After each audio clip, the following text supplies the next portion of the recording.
Ada 4 bulan yang mulia, salasun mutawaliyatun, 3 bulan berturut-turut, Zulqa'dah, Zulhijjah, Muharram. 1 terpisah, ma baina Jumada wa Sya'ban, terletak antara bulan Jumadil Akhir dan Sya'ban, itulah dia disebut dengan bulan Rajab.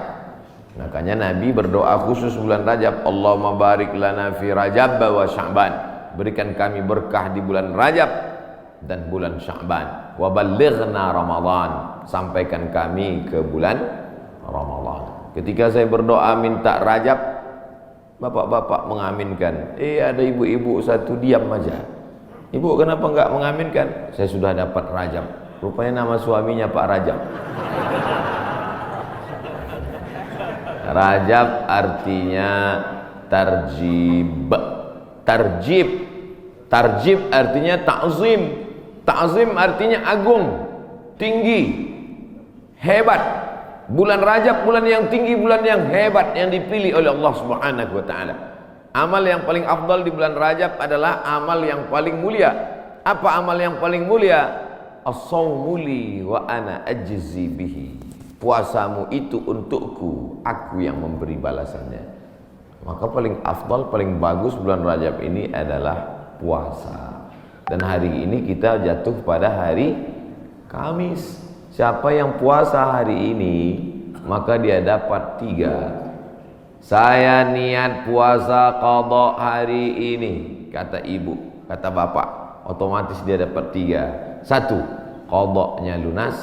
2, dapat pahala puasa Kamis. 3, dapat pahala puasa sunat Rajab. Saya tak bisa Pak Ustadz, kenapa? Tadi enggak niat. Kamis depan, mudah-mudahan masih hidup.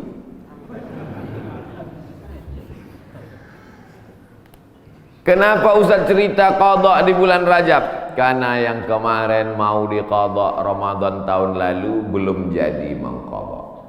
Faman kana minkum maridan, siapa yang sakit, au ala safarin atau musafir, fa iddatum min ayyamin ukhar, ganti di hari yang lain. Ramadan kemarin ada tinggal puasanya, ketika mau diganti di bulan Syawal tidak jadi. Pernah pas mau diganti tidak jadi. Kenapa? Kue hari raya nggak habis-habis. Mau diganti di bulan Zulqa'dah tak sempat. Di bulan Zulhijjah mau diganti, daging kurban tak habis-habis. Kaki sapi 1 ekor dalam freezer. Akhirnya inilah kesempatan paling hebat kalau mau mengganti puasa. Tapi kalau cerita masalah ganti puasa pasti ingatnya ibu-ibu. Karena yang hamil ibu-ibu, yang menyusukan anak ibu-ibu. Makanya Ustadz selalu mengatakan ibu-ibu, kalau mau ganti bulan puasa yang tinggal kemarin bagusnya di bulan Rajab. Dia tak tahu ibu itu memang puasanya tinggal 7 hari, suaminya 17 hari. Ternyata bapak-bapak juga punya hutang puasa. Apakah selesai hutang puasa ini dengan astagfirullahaladzim, astagfirullahaladzim, astagfirullahaladzim, astagfirullahaladzim? Hutang puasa lunas, enak aja. Man mata, siapa yang mati, wa alaihi siyamun, punya hutang puasa, shoma anhu waliyuhu, ahli warisnya wajib menggantikan puasanya. Hadis sahih. Tidak bisa diganti dengan istighfar. Tidak bisa diganti usolli sunata taubat rakaataini lunas 60 hari lillahi ta'ala. Nggak bisa guys. Oleh sebab itu maka puasa yang tinggal kemarin mesti diqadha. Faman kana minkum maridan, siapa yang sakit Ramadan kemarin, au ala safarin atau musafir, jarak qasar salat 89 km, fa'iddatum min ayyamin ukhar, ganti di hari yang lain di luar Ramadan. Wa 'alal ladzina yutiqunahu, siapa yang tak sanggup puasa karena sakit keras. Pak Ustadz, saya nggak bisa puasa di Ramadan, nggak bisa puasa di Syawal, nggak bisa puasa di Zulqa'dah, Zulhijjah, Muharram, Safar, Rabiul Awwal, Rabiul Akhir, Desember, Januari, Februari, Maret, April, Mei, Juni, Juli, nggak bisa puasa. Kenapa nggak puasa? Usus saya sudah dipotong pendek aja. Bentar-bentar lapar, bentar-bentar lapar, bentar-bentar lapar. Sampai mati nggak bisa, atau kena penyakit mah akut, atau kena diabetes mellitus akut, atau kena jantung akut, atau apapun sebabnya, atau karena tua renta 70-80 nggak bisa puasa, fa'iddatu min ayamin ukhar bagi yang musafir dan sakit. Tapi bagi yang nggak sanggup sampai mati, fidyatun ta'amu miskin, bayar fidyah makan 1 hari fakir miskin. Bagaimana dengan perempuan hamil dan menyusukan anak? Masuk yang mana dia? Kalau dia musafir, sakit, ganti. Kalau sakit keras, tua renta, bayar fidyah. Perempuan yang hamil dan menyusukan anak tidak disebut dalam ayat ini, maka ulama berijtihad, lain kepala, lain isinya. Rambut sama hitam, isinya macam-macam. Perempuan yang hamil dan menyusukan anak, 3 mazhab ulama. Mazhab yang pertama, menurut Imam Abu Hanifah, mazhab Hanafi, hanya mengqadha saja. Jadi kalau ada ustadz mengatakan ibu-ibu yang hamil menyusukan anak tinggal puasanya qadha saja, itu berarti mazhab Hanafi. Sedangkan mazhab Abdullah bin Abbas mengatakan bayar fidyah saja. Ibu pilih yang mana? Mau qadha aja atau bayar fidyah? Saya qadha aja Pak Ustadz. Saya kalau keluar duit nih malas. Ibu pilih mana? Saya nggak tahan lapar Pak Ustadz. Mau bawanya mau ngemil ngunyah aja. Jadi saya bayar aja. Yang mau qadha saja mazhab Hanafi. Yang bayar fidyah saja pendapat Abdullah bin Abbas. Mazhab Syafi'i yang mana? Mazhab Syafi'i lihat dulu dia tak puasa karena apa. Kalau dia tidak puasa karena dirinya, karena lemah, karena tak mampu, qadha saja. Tapi kalau ada unsur anaknya, kenapa ibu tak puasa? Janin saya lemah, sudah diperiksa USG oleh SPOG, spesialis obgyn kandungan. Katanya janin lemah, ibunya sehat tapi janinnya lemah. Maka kalau sebab anaknya dia tidak puasa, maka dia kena 2 double, bayar fidyah dan puasa qadha. Laki-laki mesti tahu. Saya untuk apa tahu? Saya kan nggak hamil dan menyusui. Istrimu hamil dan menyusui. Itulah untungnya ibu-ibu yang suaminya pengajian.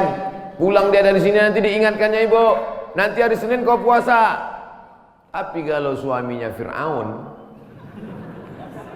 ibu sedang puasa pun disuruhnya buka puasa. Apa itu puasa? Bapak Ibu yang dimuliakan Allah, ar-rijalu qawwamuna 'alan nisa. Berapa banyak puasa ibu, maka suami ikut bertanggung jawab. Kenapa? Karena istrinya itu tidak puasa gara-gara suaminya. Coba kalau kau tengok saja istrimu itu.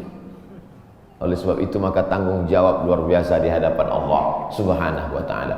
Itulah maka saya sampaikan subuh ini tentang pentingnya mengganti puasa di bulan Rajab, karena ini salah satu kemuliaan, dapat double 2 pahala yang diberikan Allah Subhanahu wa taala. Masih ada kesempatan 13 hari lagi.